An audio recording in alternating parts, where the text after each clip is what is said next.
ओम नमः शिवाय। जय भोलेनाथ। जय माता पार्वती। सावन अमावस्या व्रत कथा। जो भक्त सावन मास की अमावस्या के दिन श्रद्धापूर्वक भगवान शिव और माता पार्वती का पूजन करता है, पीपल वृक्ष की पूजा करता है तथा सामर्थ्य के अनुसार दान पुण्य करता है, उसके जीवन में सुख शांति बनी रहती है और भगवान शिव की कृपा प्राप्त होती है। प्राचीन समय की बात है। एक सुंदर और समृद्ध नगर में एक धर्मात्मा राजा अपनी पत्नी और परिवार के साथ रहता था। राजा प्रजा का पालन, अपनी संतान के सम्मान करता था। उसके राज्य में किसी को अन्न की कमी नहीं थी और सभी लोग धर्म कर्म में विश्वास रखते थे। राजा की एक पुत्री थी। वह बचपन से ही अत्यंत धार्मिक और शिव भक्त थी। प्रतिदिन प्रातः उठकर स्नान करती और भगवान शिव का स्मरण करती। सावन का महीना आते ही उसकी भक्ति और भी बढ़ जाती। वह प्रतिदिन शिवलिंग पर जल चढ़ाती, बेलपत्र अर्पित करती और माता पार्वती से अपने परिवार के मंगल की प्रार्थना करती। एक वर्ष सावन का महीना आया। उसी वर्ष अमावस्या का दिन भी निकट आ गया। राजकुमारी ने अपनी माता से कहा, माता, सावन अमावस्या का दिन अत्यंत पवित्र माना जाता है। मैं इस दिन भगवान शिव और माता पार्वती का विधि पूर्वक पूजन करना चाहती हूँ। कृपया मुझे व्रत की विधि बताइए।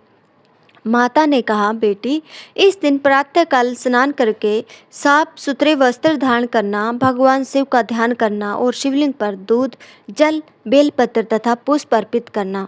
यदि संभव हो तो पीपल वृक्ष की पूजा करना और जरूरतमंदों को अन्न वस्त्र का दान करना। सबसे महत्वपूर्ण बात है कि व्रत श्रद्धा और सच्चे मन से करना। राजकुमारी ने माता की बात ध्यान से सुनी और उसी दिन से व्रत की तैयारी करने लगी।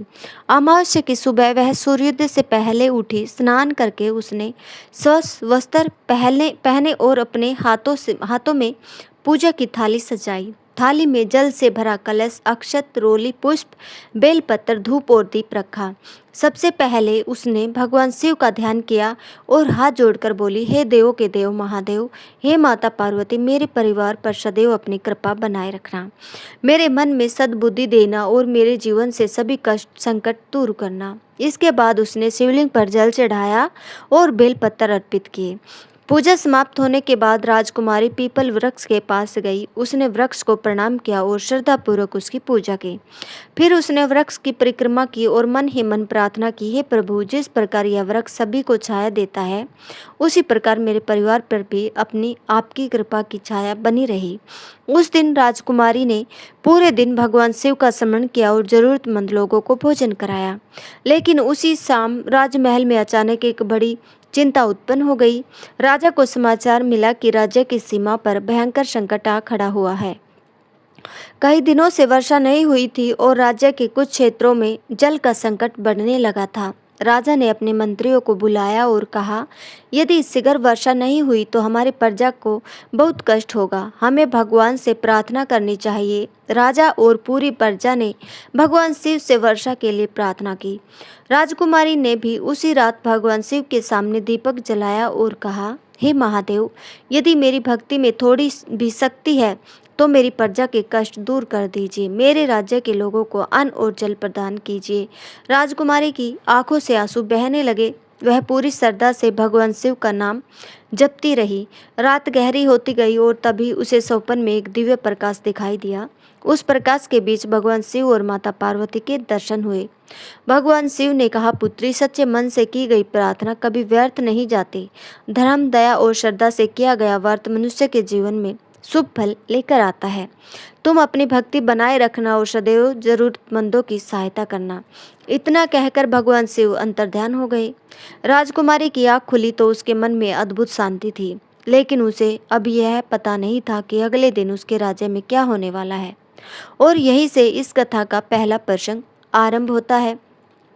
प्रातःकाल जब राजकुमारी की आँख खुली तो उसके मन में भगवान शिव के दर्शन की स्मृति बनी हुई थी। उसने सबसे पहले अपने दोनों हाथ जोड़कर महादेव को प्रणाम किया और माता पार्वती का स्मरण किया। उसने अपनी माता को रात का स्वप्न सुनाया। माता ने कहा, बेटी, भगवान शिव ने तुम्हें दर्शन देकर तुम्हें आशीर्वाद दिया है।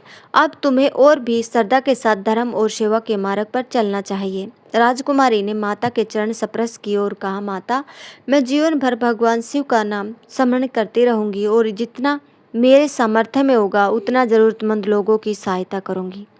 उसी समय में राजमहल के बाहर से घोड़ों के दौड़ने की आवाज़ सुनाई दी।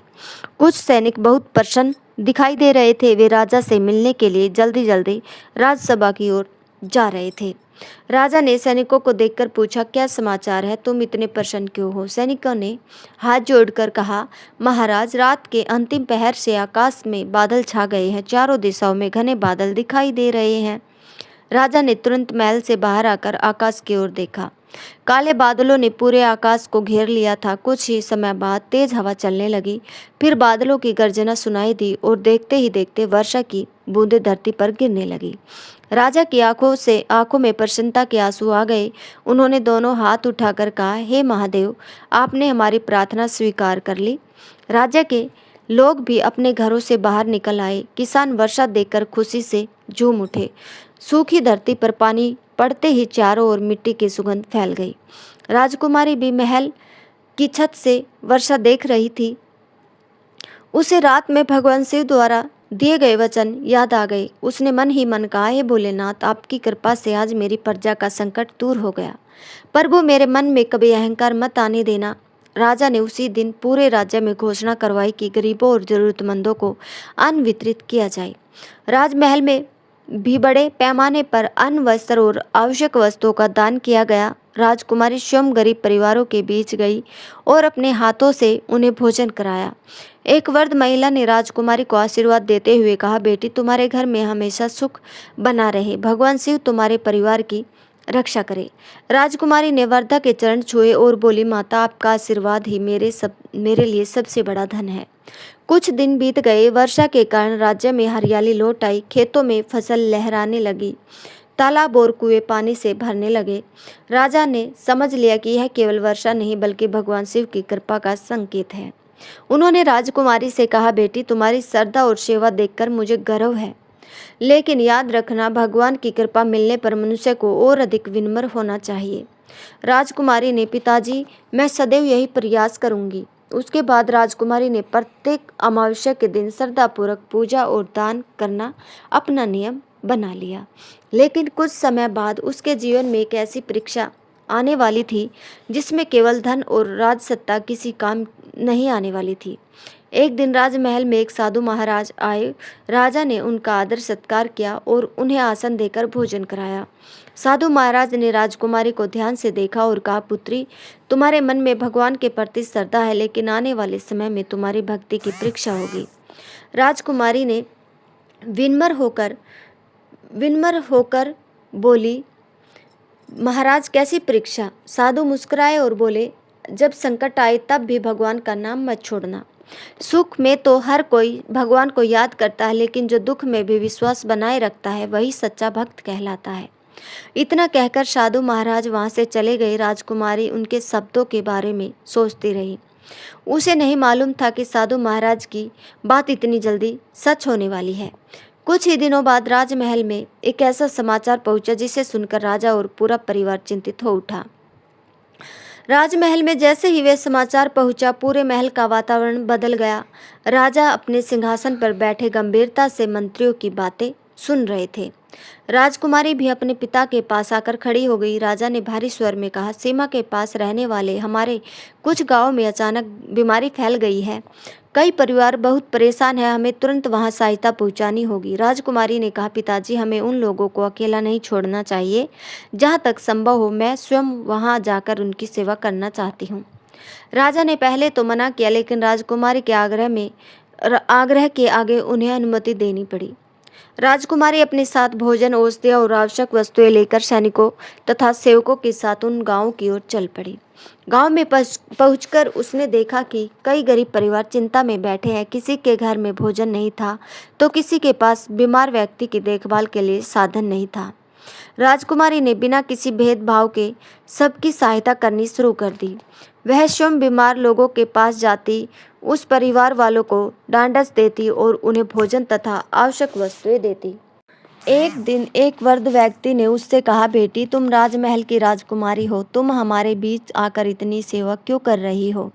राजकुमारी ने विनम्रता से उत्तर दिया, बाबा, भगवान शिव ने हमें जो कुछ दिया है वह केवल हमारे लिए नहीं है। यदि हमारे पास किसी की सहायता करने की शक्ति है और हम फिर भी किसी दुखी की सहायता न करें तो हमारी पूजा किस काम की। वृद्ध व्यक्ति की आंखों में आंसू आ गए। उसने कहा, बेटी, भगवान तुम्हारी मनोकामना पूर्ण करे। उधर राजमहल में राजा को भी राजकुमारी के सेवा कार्यों का समाचार मिल रहा था, लेकिन तभी एक और चिंता सामने आ गई। राज्य के कोष में अचानक भारी कमी होने लगी। लगातार गरीबों की सहायता और राज्य के अनेक कार्यों के कारण राजकोष पर भारी भार पड़ गया था। मंत्रियों ने राजा से कहा, महाराज, यदि इसी प्रकार दान और सहायता चलती रही तो राजकोष बहुत जल्दी खाली हो जाएगा।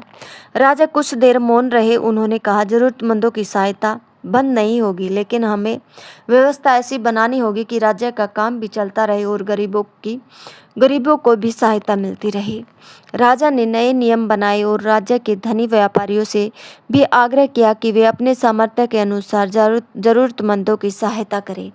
कई व्यापारी आगे आए, लेकिन उनमें से एक बहुत धनी व्यापारी ऐसा था जिसे दान देना बिल्कुल पसंद नहीं था। उसने मन ही मन सोचा, राजा अपनी पुत्री की भक्ति और दान की प्रशंसा कर रहे हैं। यदि मैं भी गरीबों को धन बांटने लगूंगा तो मेरे धन का क्या होगा। उस व्यापारी के मन में धीरे धीरे ईर्ष्या उत्पन्न होने लगी। एक दिन उसने राजसभा में जाकर राजा से कहा, महाराज, राजकुमारी की सेवा निस्संदेह अच्छी है, लेकिन राजकोष को इस प्रकार खर्च करना उचित नहीं। यदि हर व्यक्ति को दान दिया जाएगा तो लोग मेहनत करना छोड़ देंगे। राजा ने शांत स्वर में कहा, दान का उद्देश्य किसी को आलसी बनाना नहीं, बल्कि संकट के समय उसका सहारा बनाना है। जो व्यक्ति भूखा है उसे पहले अन्न चाहिए, उसके बाद ही वह मेहनत कर सकेगा। राजा की बात सुनकर सभा शांत हो गई। इसी बीच राजकुमारी भी गांव से लौट आई। उसने देखा कि महल में सब कुछ पहले जैसा नहीं था। फिर पिता के चेहरे पर चिंता साफ दिखाई दे रही थी। राजकुमारी ने पूछा, पिताजी, आप इतने चिंतित क्यों हैं? राजा ने सारी बात उसे बता दी। राजकुमारी ने मुस्कुराकर कहा, पिताजी, जब भगवान शिव ने संकट में हमारी सहायता की तब हमने उनसे कुछ मांगा नहीं था। फिर हमें भी संकट के समय धर्म का मार्ग नहीं छोड़ना चाहिए। धन आता जाता रहता है, लेकिन किसी दुखी की सहायता से जो पुण्य मिलता है वह कभी व्यर्थ नहीं जाता। राजा ने बेटी की बात सुनी और उसकी ओर प्रेम से देखा। उसी रात राजकुमारी ने भगवान शिव के सामने दीपक जलाया। उसने कहा, हे महादेव, मेरे पिता को चिंता से मुक्त कीजिए। यदि हमारे राज्य में कोई कमी है तो मुझे बताइए कि मैं उसे कैसे दूर करूं। मेरे मन में केवल आपकी भक्ति और प्रजा की सेवा की भावना बनाए रखिए। उस रात फिर राजकुमारी को एक अद्भुत सपना आया। सपन में उसने देखा कि वह एक विशाल पीपल वृक्ष के नीचे खड़ी है। वृक्ष के चारों ओर दिव्य प्रकाश फैला हुआ है। तभी एक आवाज आई, पुत्री, आने वाली अमावस्या तुम्हारे लिए अत्यंत महत्वपूर्ण होगी। उस दिन श्रद्धा से किया गया व्रत और सेवा तुम्हारे परिवार के जीवन में बड़ा परिवर्तन लाएगी। राजकुमारी ने हाथ जोड़कर पूछा, प्रभु, क्या मुझे कोई विशेष पूजा करनी होगी? आवाज आई, सच्चे मन से भगवान का स्मरण करना, जरूरतमंद को अन्न देना और अपने मन में किसी के लिए द्वेष न रखना, यही तुम्हारी सबसे बड़ी पूजा होगी। राजकुमारी ने आंखें खोली। सुबह होने लगी। वह उठी और उसने निश्चय किया कि आने वाली सावन अमावस्या पर वह पहले से भी अधिक श्रद्धा और सेवा के साथ व्रत करेगी। लेकिन उसी समय राजमहल के द्वार पर एक दूत घबराया हुआ पहुंचा। उसके हाथ में एक पत्थर था। पत्थर पढ़ते ही राजा के चेहरे का रंग बदल गया, क्योंकि उसमें राजा के लिए एक बहुत बड़ा संकट लिखा था। राजमहल के द्वार पर आया दूत बहुत घबराया हुआ था। उसके हाथ में एक पत्थर था। राजा ने तुरंत वह पत्थर लिया और ध्यान से पढ़ने लगा। पत्र पढ़ते पढ़ते राजा का चेहरा गंभीर हो गया। राजकुमारी ने पूछा, पिताजी, पत्र में क्या लिखा है? राजा ने गहरी सांस लेकर कहा, बेटी, राज्य के पश्चिमी भाग में रहने वाले किसानों की फसल अचानक नष्ट होने लगी है। खेतों में कीटों का प्रकोप हो गया है। यदि शीघ्र कोई उपाय नहीं किया गया तो हजारों परिवारों के सामने अन्न का संकट खड़ा हो सकता है। राजकुमारी कुछ क्षण मौन रही। फिर उसने कहा, पिताजी, हमें घबराना नहीं चाहिए। भगवान शिव पर विश्वास रखिए। हमें जो करना है वह पूरी शक्ति से करना है। राजा ने तुरंत अपने सैनिकों और अधिकारियों को किसानों की सहायता के लिए भेजा। राज्य के भंडार से अनाज निकालकर गरीब परिवारों में बांटने का आदेश दिया गया।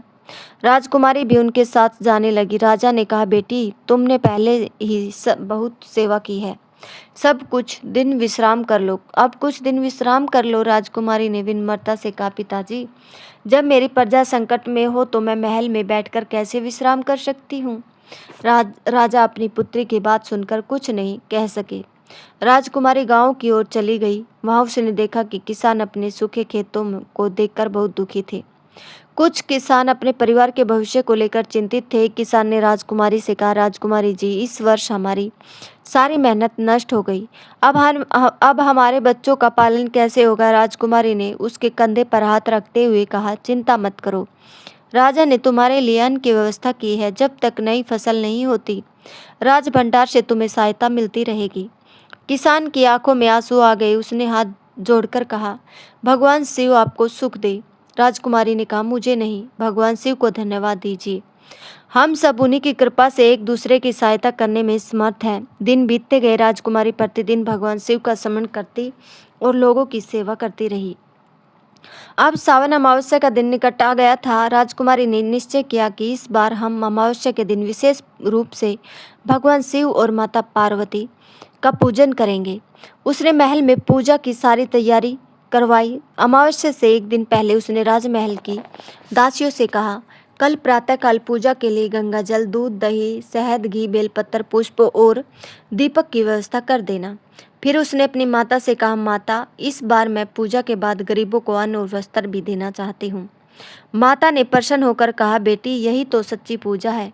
भगवान शिव तुम्हारी भावना को अवश्य स्वीकार करेंगे। अमावस्या की पूर्व संध्या को राजकुमारी देर तक भगवान शिव के मंदिर में बैठी रही।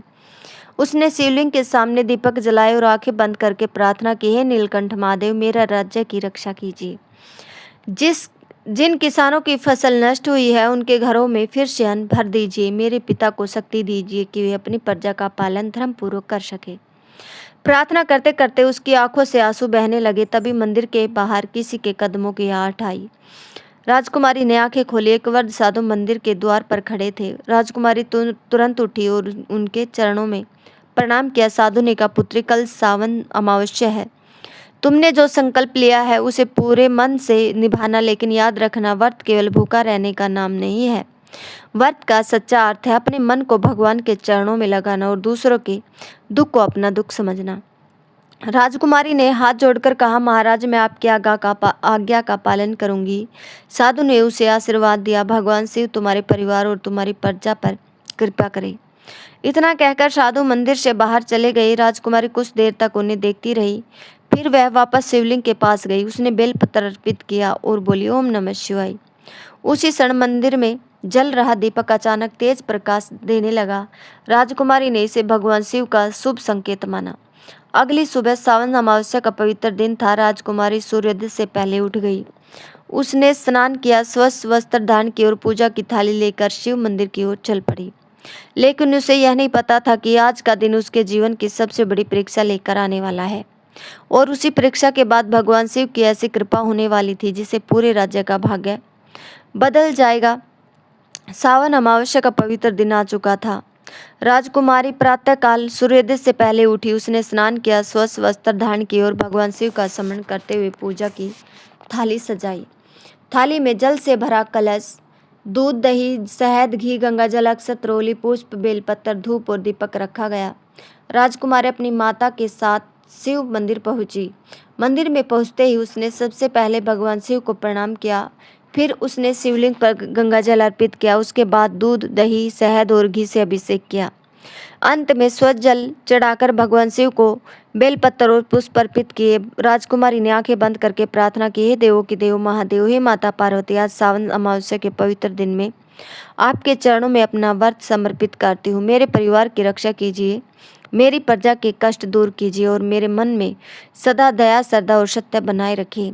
इसके बाद उसने भगवान शिव के मंत्र का जाप किया, ओम नमः शिवाय। मंदिर में उपस्थित सभी भक्त भी उनके साथ शिव नाम का जप करने लगे। पूरे मंदिर का वातावरण भक्तिमय हो गया। पूजा के बाद राजकुमारी पीपल वृक्ष के पास गई। उसने पीपल वृक्ष को जल अर्पित किया और दीपक जलाया। फिर श्रद्धा पूर्वक उसकी परिक्रमा की। परिक्रमा करते समय उसने कहा, हे प्रभु, मेरे परिवार और मेरी प्रजा पर अपनी कृपा बनाए रखना। जिस प्रकार यह वृक्ष अनेक जीवों को आश्रय देता है, उसी प्रकार हमारे जीवन में भी भगवान की कृपा का आश्रय बना देना। इसके बाद राजकुमारी ने गरीबों और जरूरतमंदों को अन्न, वस्त्र और फल बांटे। उसने किसी को छोटा बड़ा नहीं समझा। एक गरीब वृद्धा उसके पास आई। वृद्धा बहुत कमजोर थी, उसके हाथ कांप रहे थे। राजकुमारी ने स्वयं उसके हाथ में अन्न की पोटली रखी और कहा, माता, इसे स्वीकार कीजिए। वरदा ने राजकुमारी को आशीर्वाद देते हुए कहा, बेटी, भगवान शिव तुम्हारी झोली हमेशा खुशियों से भरे। राजकुमारी ने वरदा के चरण छुए, लेकिन उसी समय महल से एक सैनिक दौड़ता हुआ वहां पहुंचा। वह बहुत चिंतित दिखाई दे रहा था। राजकुमारी ने पूछा, क्या हुआ? सैनिक ने कहा, राजकुमारी जी, महाराज ने आपको तुरंत राजमहल बुलाया है। राजकुमारी ने पूछा, क्या कोई नई परेशानी आ गई है? सैनिक कुछ क्षण चुप रहा, फिर बोला, जी, राज्य के मुख्य जलाशय का बांध टूटने का खतरा है। यदि बांध टूट गया तो आसपास के कई गांवों में पानी भर सकता है। यह सुनते ही राजकुमारी चिंतित हो गई। उसने तुरंत भगवान शिव की ओर देखा, फिर हाथ जोड़कर बोली, हे महादेव, आपने आज मुझे व्रत करने की शक्ति दी है। आप मेरी प्रजा की रक्षा भी आप ही कीजिए। वह तुरंत राजमहल की ओर चल पड़ी। राजा पहले ही मंत्रियों के साथ विचार कर रहे थे। एक मंत्री ने कहा, महाराज, यदि पानी का दबाव इस तरह बढ़ता रहा तो बांध को बचाना कठिन होगा। दूसरे मंत्री ने कहा, हमें आसपास के गांवों के लोगों को सुरक्षित स्थान पर पहुंचाना चाहिए। राजा ने आदेश दिया, सभी सैनिकों को भेजो, किसी भी परिवार को संकट में नहीं छोड़ना चाहिए। राजकुमारी ने कहा, पिताजी, मैं भी आपके साथ चलूंगी। राजा ने उसे रोकना चाहा, लेकिन राजकुमारी बोली, आज मैंने भगवान शिव से अपनी प्रजा की रक्षा की प्रार्थना की है। अब मुझे उनकी सेवा से पीछे नहीं हटना चाहिए। राजा ने उनकी बात स्वीकार कर ली। सभी लोग जलाशय की ओर चल पड़े। आकाश में बादल घिर आए थे। तेज हवा चल रही थी। दूर से बादलों की गर्जना सुनाई दे रही थी। जलाशय का पानी लगातार बढ़ रहा था।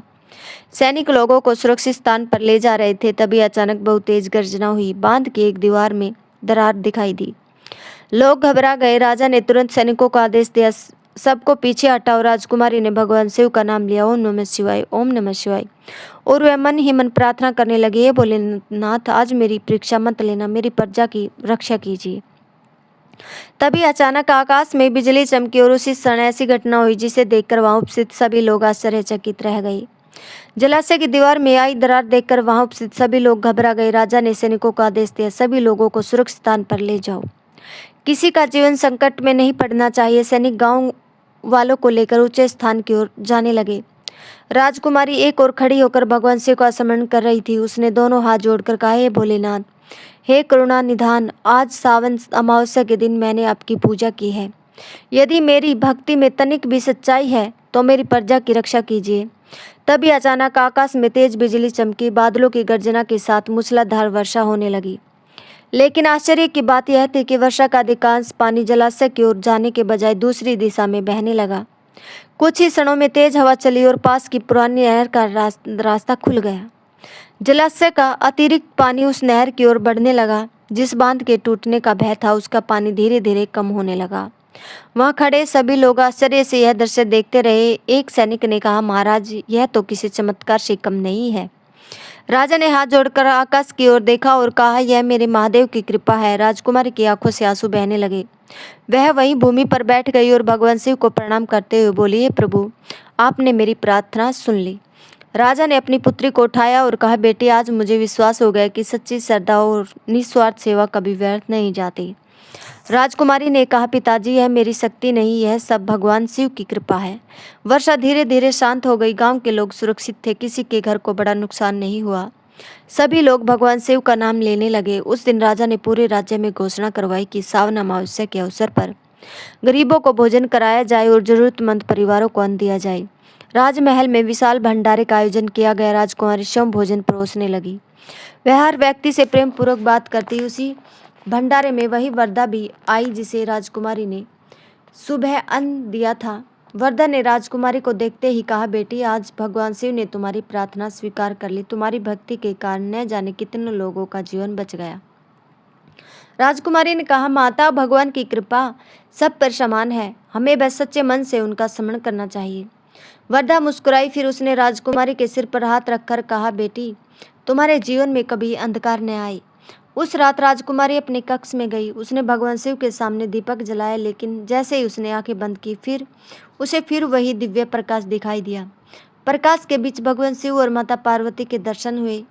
राजकुमारी हाथ जोड़कर खड़ी हो गई। भगवान शिव ने कहा, पुत्री तुम्हारी भक्ति से हम प्रसन्न हैं, लेकिन याद रखो संकट में जो दूसरों की सहायता करता है वही सच्चे अर्थों में हमारा भक्त है। माता पार्वती ने कहा, जिस घर में श्रद्धा, दया, सेवा और सत्य का वास होता है वहाँ सुख और शांति बनी रहती है। राजकुमारी ने कहा, माता पिता और मेरी प्रजा पर सदैव अपनी कृपा बनाए रखिए। भगवान शिव ने आशीर्वाद देते हुए कहा, तथास्तु। इतना कहकर दिव्य प्रकाश धीरे धीरे विलीन हो गया। सुबह जब राजकुमारी की आँख खुली तो उसके मन में अपार शांति थी। वह तुरंत मंदिर गई और भगवान शिव के चरणों में प्रणाम किया। उस दिन से उसने प्रण लिया कि वह हर सावन अमावस्या का व्रत, पूजा, दान और सेवा अवश्य करेगी। धीरे धीरे राज्य में सुख समृद्धि लौटने लगी। किसानों के खेतों में फिर से हरियाली दिखाई देने लगी। लेकिन तभी राजा के सामने एक नई समस्या आ गई। राज्य के एक दूर के गांव से समाचार आए कि वहां एक गरीब परिवार कई दिनों से भूखा है और उनका घर भी वर्षा के कारण टूट गया है। राजकुमारी ने यह समाचार सुना तो उसने तुरंत कहा, पिताजी हमें वहां सहायता पहुंचानी चाहिए। राजा ने कहा, बेटी तुम स्वयं बहुत थक चुकी हो। राजकुमारी मुस्कुराकर बोली, पिताजी सेवा से मिलने वाली खुशी थकान से कहीं बड़ी होती है। और वह उस गरीब परिवार की सहायता के लिए निकल पड़ी। लेकिन वहां पहुंचकर राजकुमारी ने जो देखा उसे देखकर वह स्वयं भी भावुक हो गई। राजकुमारी उस गरीब परिवार की सहायता के लिए गांव पहुंची। वर्षा के कारण उनका छोटा सा घर लगभग टूट चुका था। घर के बाहर एक वृद्ध व्यक्ति बैठा था और उसके पास उसकी पत्नी तथा 2 छोटे बच्चे चुपचाप बैठे थे। राजकुमारी को देखकर वृद्ध व्यक्ति उठने का प्रयास करने लगा। राजकुमारी तुरंत उसे बैठने के लिए कहा और बोली, बाबा आप चिंता मत कीजिए, महाराज ने आपकी सहायता के लिए अन्न और वस्त्र भेजे हैं। वृद्ध व्यक्ति की आंखों में आंसू आ गए। उसने कहा, बेटी हम गरीब हैं, लेकिन भगवान ने आज तुम्हें हमारे घर भेजकर हमारी लाज रख ली। राजकुमारी ने बच्चों को देखा, वे कई समय से भूखे थे। उसने अपने सेवकों से कहा, सबसे पहले इन बच्चों को भोजन कराओ। बच्चों को भोजन मिला। उनके चेहरों पर मुस्कान आ गई। राजकुमारी के मन में करुणा भर आई। उसने वृद्ध से पूछा, माता आपके घर की मरम्मत क्यों नहीं हुई? वृद्धा ने कहा, बेटी हमारे पास इतना धन नहीं कि घर दोबारा बनवा सके। जो थोड़ा अन्न था वह भी वर्षा के कारण खराब हो गया। राजकुमारी ने तुरंत अपने सेवकों को आदेश दिया, इनके घर की मरम्मत करवाई जाए और जब तक घर तैयार न हो इन्हें रहने के लिए सुरक्षित स्थान दिया जाए। वृद्ध दंपति हाथ जोड़कर खड़े हो गए। वृद्ध ने कहा, राजकुमारी जी हम आपका यह उपकार जीवन भर नहीं भूलेंगे। राजकुमारी ने मुस्कुराकर कहा, बाबा इसे उपकार मत कहिए, यह तो हमारा धर्म है। वृद्ध ने कहा, बेटी तुम्हारे मुख से ऐसी बात सुनकर लगता है जैसे स्वयं माता पार्वती ने तुम्हें सेवा का मार्ग दिखाया हो। राजकुमारी ने भगवान शिव का नाम लिया और कहा, सब कुछ मेरे महादेव की कृपा है। उसी समय वहां एक साधु महाराज आए। उन्होंने परिवार को देखा और फिर राजकुमारी की ओर देखकर मुस्कुराई। राजकुमारी ने उन्हें प्रणाम किया। साधु ने कहा, पुत्री आज तुमने केवल एक परिवार की सहायता नहीं की, तुमने भगवान शिव की पूजा को सार्थक किया है। राजकुमारी ने विनम्र होकर कहा, महाराज मैंने तो वही किया जो मुझे उचित लगा। साधु बोले, यही तो सच्ची भक्ति है। जहाँ पूजा के साथ दया और सेवा जुड़ जाती है वहाँ भगवान की कृपा स्वयं चली आती है। फिर साधु ने उस गरीब परिवार को आशीर्वाद दिया। उन्होंने कहा, तुम्हारे घर में फिर से अन्न की कमी नहीं होगी। वृद्ध दंपति ने हाथ जोड़कर भगवान शिव का नाम लिया। कुछ दिनों बाद राजकुमारी को समाचार मिला कि उस परिवार के खेत में अचानक अच्छी फसल उगने लगी है। वृद्ध किसान ने जब यह समाचार सुना तो उसकी खुशी का ठिकाना नहीं रहा। वह राजमहल पहुंचा और राजा के सामने हाथ जोड़कर बोला, महाराज भगवान शिव ने हमारी सुन ली, हमारे खेत फिर से हरे हो गए हैं। राजा ने प्रसन्न होकर कहा, यह तुम्हारी मेहनत और भगवान की कृपा दोनों का फल है। राजकुमारी भी वहां उपस्थित थी। किसान ने उसके चरणों में झुकना चाहा, लेकिन राजकुमारी ने उसे रोक दिया। बाबा ऐसा मत कीजिए, भगवान के सामने सिर झुकाइए, हम सब उनके सेवक हैं। राजा अपनी पुत्री की बात सुनकर बहुत प्रसन्न हुए। समय बीतता गया। राज्य में सुख समृद्धि बढ़ने लगी, लेकिन राजमहल में रहने वाला वही धनी व्यापारी जिसके मन में पहले से राजकुमारी के प्रति ईर्ष्या थी, वह सब देखकर और भी जलने लगा। वह सोचने लगा, हर कोई राजकुमारी की प्रशंसा करता है, यदि ऐसा ही चलता रहा तो राज्य में मेरा सम्मान कौन करेगा।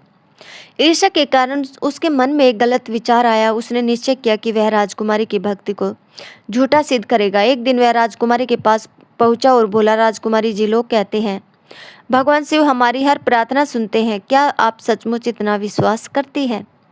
राजकुमारी ने शांत स्वर में कहा, भगवान शिव मेरी नहीं हर सच्चे भक्त की प्रार्थना सुनते हैं। लेकिन उनकी इच्छा ही सर्वोपरि है। व्यापारी बोला, यदि ऐसा है तो क्या आप मेरे लिए भी भगवान शिव से कामना पूरी करवा सकते हैं? राजकुमारी ने कहा, मनोकामना पूरी करना भगवान के हाथ में, हम केवल श्रद्धा से प्रार्थना कर सकते हैं। व्यापारी मुस्कुराया। उसने मन ही मन कुछ ऐसा सोच रखा था जिसे राजकुमारी की परीक्षा ली जा सके। वह बोला, ठीक है, आने वाली पूर्णिमा तक यदि मेरी इच्छा पूरी हो गई तो मैं मान लूंगा कि आपकी भक्ति सच्ची है। राजकुमारी ने कोई चुनौती स्वीकार नहीं की। उसने केवल इतना कहा, भक्ति किसी को दिखाने के लिए नहीं होती, आप भी सच्चे मन से भगवान शिव का स्मरण कीजिए। व्यापारी वहां से चला गया, लेकिन राजकुमारी को पता नहीं था कि व्यापारी उसकी बात के पीछे एक गहरी चाल छिपी हुई है और आने वाले दिनों में वही चाल राजकुमारी और पूरे राज्य के सामने एक नई परीक्षा लेकर खड़ी होने वाली थी। व्यापारी राजमहल से बाहर निकला, सीधे अपने घर पहुंचा। उसके मन में एक ही विचार चल रहा था, अब देखता हूँ कि राजकुमारी की भक्ति में कितनी शक्ति है। उसने अपने एक पुराने सेवक को बुलाया और उसे कुछ धन देकर कहा, आज तुम रात राजमहल के पास जाना और वहाँ ऐसी अफवाह फैलाना कि राज्य के में पुराने मंदिर में रखा भगवान शिव का शिवलिंग अशुभ हो गया है। सेवक ने पूछा, मालिक ऐसा क्यों? व्यापारी ने कहा, तुम्हें जितना कहा है उतना ही करो, बाकी मैं देख लूंगा। सेवक डरते हुए वहां से चला गया। अगले दिन सुबह वह बात धीरे धीरे पूरे नगर में फैलने लगी। लोग आपस में कहने लगे, क्या सचमुच मंदिर में कोई अशुभ घटना हुई है? कहीं भगवान शिव हमसे नाराज तो नहीं हो गए हैं? कुछ लोग डरकर मंदिर जाने से भी बचने लगे। जब यह बात राजकुमारी तक पहुंची तो उसने तुरंत मंदिर जाने का निश्चय लिया। वह मंदिर पहुंची तो वहां बहुत कम लोग थे। राजकुमारी ने शिवलिंग के सामने दीपक जलाया और शांत मन से बोली, हे महादेव, यदि यह बात असत्य है तो सत्य को सामने आने दीजिए, किसी निर्दोष के मन में भय न रहने दीजिए। फिर उसने मंदिर की सफाई करवाई और वहां उपस्थित लोगों से कहा, भगवान शिव अपने भक्तों को भय नहीं देते, हमें अंधविश्वास में नहीं, श्रद्धा और सत्य में विश्वास रखना चाहिए। राजकुमारी की बात सुनकर लोगों का भय कम होने लगा। उसी समय मंदिर के बाहर एक वृद्ध पुजारी आई। उन्होंने कहा, बेटी, मैं कई वर्षों से इस मंदिर की सेवा कर रहा हूँ। कल रात तक यहाँ सब कुछ ठीक था। यह अफवाह किसी ने जानबूझकर फैलाई है। राजकुमारी ने पूछा, क्या आपको किसी पर संदेह है? पुजारी ने सिर हिलाकर कहा, बेटी, नहीं बेटी, लेकिन सत्य एक दिन सामने अवश्य आएगा। राजकुमारी ने कहा, तब हमें किसी निर्दोष पर आरोप नहीं लगाना चाहिए। उधर व्यापारी को जब पता चला कि उसकी अफवाह का राजकुमारी पर कोई प्रभाव नहीं पड़ा तो वह और अधिक क्रोधित हो गया। उसने दूसरी योजना बनाई। इस बार उसने राजमहल के एक कर्मचारी को लालच देकर अपने पक्ष में कर लिया। उस कर्मचारी ने राजकोष से कुछ स्वर्ण मुद्राएं चुरा ली और ऐसा प्रमाण छोड़ दिया जिससे संदेह राजकुमारी के ऊपर आ जाए। कुछ ही समय बाद राजकोष की जांच हुई। मंत्री ने राजा से कहा, महाराज, राजकोष से स्वर्ण मुद्राएं कम है। राजा ने तुरंत जांच का आदेश दिया। जांच करते करते कुछ ऐसी वस्तुएं मिली जिससे ऐसा लग रहा था कि चोरी में राजकुमारी का कोई संबंध हो सकता है। राजा स्तंभ रह गए। उन्होंने अपनी पुत्री को बुलाया। राजकुमारी ने जब सारी बात सुनी तो उसकी आंखों में आंसू आ गए। वह बोली, पिताजी, मैंने कभी राजकोष से एक भी वस्तु बिना आपकी अनुमति नहीं ली। मैं भगवान शिव को साक्षी मानकर कहती हूँ कि मैंने यह चोरी नहीं की। राजा अपनी पुत्री पर विश्वास करते थे, लेकिन राजा होने के कारण उन्हें सत्य की जांच करना भी आवश्यक था। उन्होंने कहा, बेटी, मुझे तुम पर विश्वास है, लेकिन सत्य सबके सामने आना चाहिए। राजकुमारी ने हाथ जोड़कर कहा, पिताजी, आप पूरी जांच करवाइए, मुझे भगवान शिव पर विश्वास है, सत्य अवश्य सामने आएगा। उस रात राजकुमारी मंदिर में गई। उसने शिवलिंग के सामने दीपक जलाया और कहा, हे महादेव, यदि मैंने जीवन में सच्चाई और धर्म का पालन किया है तो इस झूठे आरोप से मेरी रक्षा कीजिए, लेकिन यदि मेरे विरुद्ध कोई निर्दोष व्यक्ति फंस रहा हो तो उसका भी भला कीजिए। उसकी प्रार्थना में अपने बदला लेने की इच्छा नहीं थी, वह केवल सत्य की प्रार्थना कर रही थी। उसी रात महल के एक प्रहरी ने राजा को एक महत्वपूर्ण बात बताई। उसने कहा, महाराज, जिस रात राजकोष से स्वर्ण मुद्राएं गायब हुई, मैंने एक व्यक्ति को आधी रात के समय पीछे के दरवाजे से बाहर जाते देखा था। राजा ने पूछा, कौन था वह? प्रहरी ने कहा, मैं अंधेरे के कारण चेहरा नहीं देख पाया, लेकिन उसके कपड़ों पर एक विशेष निशान था। राजा ने तुरंत राजमहल के सभी कर्मचारियों के वस्त्रों की जांच करवाने का आदेश दिया। जांच के दौरान वही निशान एक कर्मचारी के वस्त्र पर मिला। कर्मचारी को बुलाया गया। पहले तो वह सब कुछ नकारता रहा, लेकिन जब राजा ने कठोरता से पूछताछ की तो वह डर गया। अंततः उसने अपना अपराध स्वीकार कर लिया। उसने बताया कि एक व्यापारी ने उसे धन का लालच देकर यह चोरी करने के लिए कहा था। राजा ने पूछा, वह व्यापारी कौन था? कर्मचारी ने कांपते हुए उस व्यापारी का नाम बता दिया। राजा को सब समझ में आ गया। राजकुमारी की आंखों में आंसू आ गए, लेकिन उसने भगवान शिव को धन्यवाद दिया। व्यापारी को राजसभा में बुलाया गया। जब अब उसके पास अपने अपराध से बचने का कोई रास्ता नहीं था। राजा ने कहा, तुमने केवल राजकोष को नुकसान पहुंचाने का प्रयास नहीं किया, बल्कि मेरी पुत्री की प्रतिष्ठा को भी कलंकित करने की कोशिश की है। व्यापारी सिर झुकाकर खड़ा रहा। राजकुमारी ने राजा से कहा, पिताजी, से दंड देना आपका अधिकार है, लेकिन मैं चाहती हूँ कि इसे अपने अपराध का पश्चाताप करने का अवसर भी मिले। राजा ने अपनी पुत्री की ओर देखा, फिर बोले, तुम्हारा हृदय सचमुच करुणा से भरा है। व्यापारी की आंखों से आंसू निकल आए। वह राजकुमारी के सामने हाथ जोड़कर बोला, मुझे क्षमा कर दीजिए, मैंने ईर्ष्या के कारण बहुत बड़ा अपराध किया है। राजकुमारी ने कहा, क्षमा तभी सार्थक है जब मनुष्य अपने गलत कर्म मार्ग को छोड़ दे। व्यापारी ने सिर झुकाकर कहा, आज से मैं धर्म और दान के मार्ग पर चलूंगा। राजकुमारी ने भगवान शिव का नाम लिया, लेकिन कथा अभी समाप्त नहीं हुई थी, क्योंकि व्यापारी के पश्चाताप के बाद राज्य में ऐसी घटना होने वाली थी जिससे उसे स्वयं समझ आ जाएगा कि सावन अमावस्या के दिन किए गए व्रत, दान और सेवा का वास्तविक फल क्या होता है। व्यापारी ने राजसभा में अपने अपराध के लिए क्षमा मांगी और राजकुमारी के सामने सिर झुका दिया। उसके मन में पहली बार अपने किए हुए कर्मों का सच्चा पश्चाताप जागा था। राजकुमारी ने उससे कहा, भाई, मनुष्य से भूल हो सकती है, लेकिन अपने भूल को स्वीकार करके धर्म के मार्ग पर लौट आता है, उसके लिए सुधार का मार्ग हमेशा खुला रहता है। आप अब अपने धन का कुछ भाग जरूरतमंदों की सेवा में लगाइए और किसी के साथ अन्याय मत कीजिए। व्यापारी ने हाथ जोड़कर कहा, राजकुमारी जी, आज से मैं आपके शब्दों को अपने जीवन का नियम बनाऊंगा। राजा ने भी उसे चेतावनी देकर छोड़ दिया, लेकिन आदेश दिया कि वह चोरी किए हुए धन की भरपाई करे और गरीबों की सहायता में योगदान दे। उस दिन व्यापारी के व्यवहार में परिवर्तन आने लगा। जिस व्यक्ति को पहले दान देना पसंद नहीं था, वही अब गरीबों को अन्न देने लगा। जिसे अपने धन पर घमंड था, वही अब भगवान शिव के मंदिर में जाकर हाथ जोड़कर कहता, हे महादेव, मुझे इतना धन देना जितने से मेरा जीवन चले, और इतना विवेक देना कि मैं किसी जरूरतमंद को खाली हाथ न लौटाऊं। धीरे धीरे उसकी प्रतिष्ठा भी बदलने लगी। लोग कहने लगे कि मनुष्य चाहे कितना भी गलत मार्ग पर चला जाए, यदि उसे अपनी भूल का एहसास हो जाए और वह सच्चे मन से सुधर जाए, तो भगवान उसे अपने चरणों में स्थान दे सकते हैं। उधर राजकुमारी का जीवन पहले की तरह ही सादगी और सेवा में बीतता रहा। सावन का महीना समाप्त होने को आया। राजकुमारी ने पूरे सावन भगवान शिव की आराधना की और प्रत्येक अमावस्या पर श्रद्धापूर्वक व्रत, पूजा तथा दान किया। एक दिन राजा ने अपनी पुत्री से कहा, बेटी, तुम्हारी भक्ति सेवा से हमारे राज्य में बहुत परिवर्तन आया है। पहले लोग हम केवल अपने सुख की चिंता करते थे, लेकिन अब एक दूसरे की सहायता करने लगे हैं। राजकुमारी ने कहा, पिताजी, यह सब महादेव की कृपा है। यदि भगवान हमारे हृदय में दया जगा दे तो वही सबसे बड़ा आशीर्वाद है।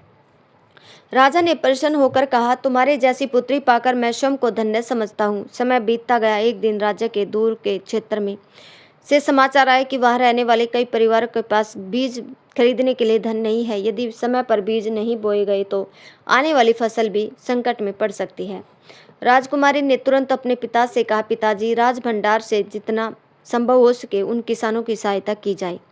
राजा ने कहा, अवश्य, लेकिन इस बार व्यापारी और राज्य के दूसरे धनी लोगों के से भी सहायता मांगी जाएगी।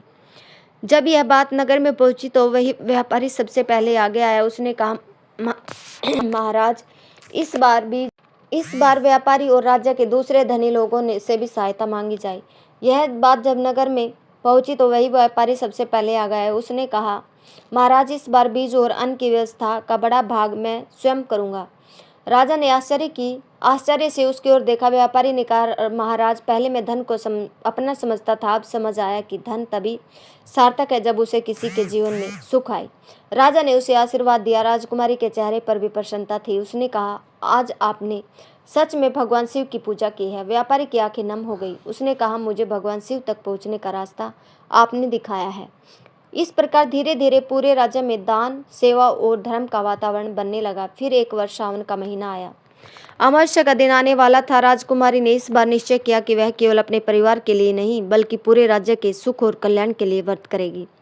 अमावस्या की पूर्व संध्या पर उसने महल में सभी को बुलाया और कहा, कल जो भी व्यक्ति सामर्थ्य रखता है वह किसी जरूरतमंद को अन्न वस्त्र अपनी क्षमता के अनुसार कोई न कोई वस्तु अवश्य दे। भगवान को महंगी वस्तुओं की नहीं, सच्चे मन की आवश्यकता है। अगले दिन पूरे राज्य में लोग प्रातःकाल उठे, लोगों ने स्नान किया, भगवान शिव का पूजन किया, पीपल वृक्ष की पूजा की, दीपक जलाए, गरीबों को अन्न और वस्त्र दिए। मंदिरों में ओम नमः शिवाय का जप होने लगा। राजकुमारी ने भी भगवान शिव का अभिषेक किया। उसने बेल पत्र अर्पित करते हुए कहा, हे महादेव, यदि मेरे व्रत में कोई पुण्य हो तो उसका फल मेरे राज्य के हर दुखी व्यक्ति को मिले। किसी माँ की गोद खाली न हो, किसी घर में अन्न की कमी न हो और किसी गरीब को भूखा न सोना पड़े। उसकी प्रार्थना सुनकर उसकी माता की आंखों में आंसू आ गए। माता ने कहा, बेटी, आप अपने लिए कुछ नहीं मांगा। राजकुमारी मुस्कुराई और बोली, माता, जब सब सुखी होंगे तो मेरा सुख भी उसी में है। पूजा समाप्त होने के बाद राजकुमारी ने भंडारा कराया, हजारों लोगों को भोजन कराया गया। उसी समय अचानक मंदिर में एक वृद्ध साधु आए। राजकुमारी ने उन्हें देखते ही पहचान लिया। यह वही साधु थे जो कई बार उसकी परीक्षा के समय उसे धर्म का मार्ग दिखा चुके थे। राजकुमारी ने उनके चरणों में प्रणाम किया। साधु ने कहा, पुत्री, अब तुम्हारी परीक्षा पूरी हुई। राजकुमारी ने आश्चर्य से पूछा, महाराज, कैसी परीक्षा? साधु ने कहा, तुमने सुख में भगवान को याद किया, संकट में भी भगवान को नहीं छोड़ा, अपने मिले सम्मान पर घमंड नहीं किया और अपने विरोधी को भी क्षमा कर दीजिए। यही सच्ची भक्ति है। राजकुमारी हाथ जोड़कर खड़ी रही। साधु ने कहा, सावन अमावस्या का व्रत केवल एक दिन का उपवास नहीं है। इसका वास्तविक फल तभी मिलता है जब मनुष्य अपने भीतर के अहंकार को दूर करे और दया, सत्य, सेवा तथा श्रद्धा को जीवन में स्थान दे। राजकुमारी ने कहा, महाराज, आपकी कृपा से ही मैं इस मार्ग पर चल सकी। साधु मुस्कुराए। फिर उन्होंने भगवान शिव का नाम लिया, हर हर महादेव, और देखते ही देखते उनके चारों ओर दिव्य प्रकाश फैल गया। राजकुमारी समझ गई कि भगवान शिव ने स्वयं साधु का रूप लेकर उसकी परीक्षा ली थी। वह भूमि पर बैठ गई और भगवान शिव को प्रणाम करने लगी।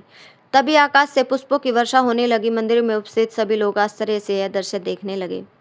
राजा और रानी भी वहां पहुंच गए। राजा ने हाथ जोड़कर कहा, हे महादेव, आपने हमारे राज्य पर अपनी कृपा बरसाई, हमें सदैव धर्म के मार्ग पर चलने की शक्ति दीजिए।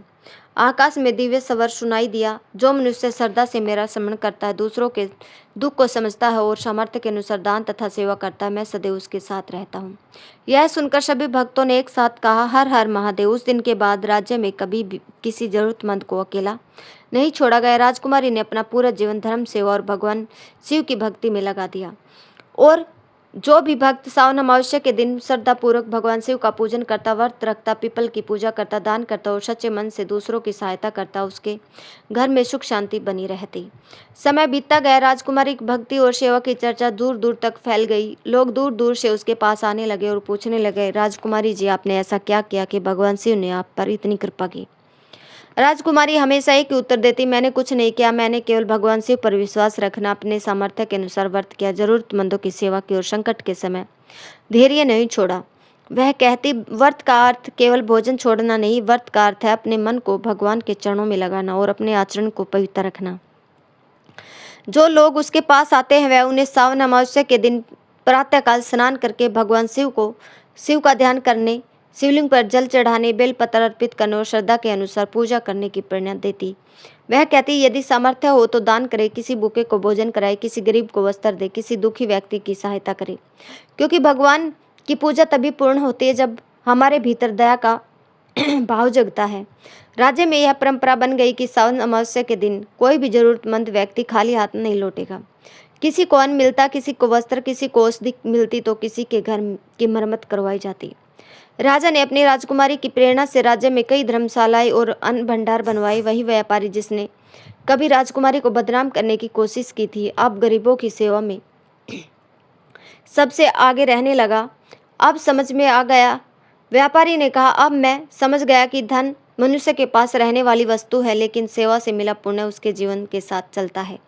राजकुमारी ने कहा, यही भगवान शिव की शिक्षा है। इस प्रकार पूरे राज्य में धर्म और सेवा का वातावरण बन गया। कहा जाता है कि जो स्त्री पुरुष सावन मास के दिन श्रद्धा से व्रत रखता है, भगवान शिव और माता पार्वती का पूजन करता, शिवलिंग पर जल और बेलपत्र अर्पित करता, पीपल वृक्ष का सम्मान करता तथा सामर्थ्य के अनुसार अन्न, वस्त्र या धन का दान करता, उसके जीवन में भगवान शिव की कृपा बनी रहती है।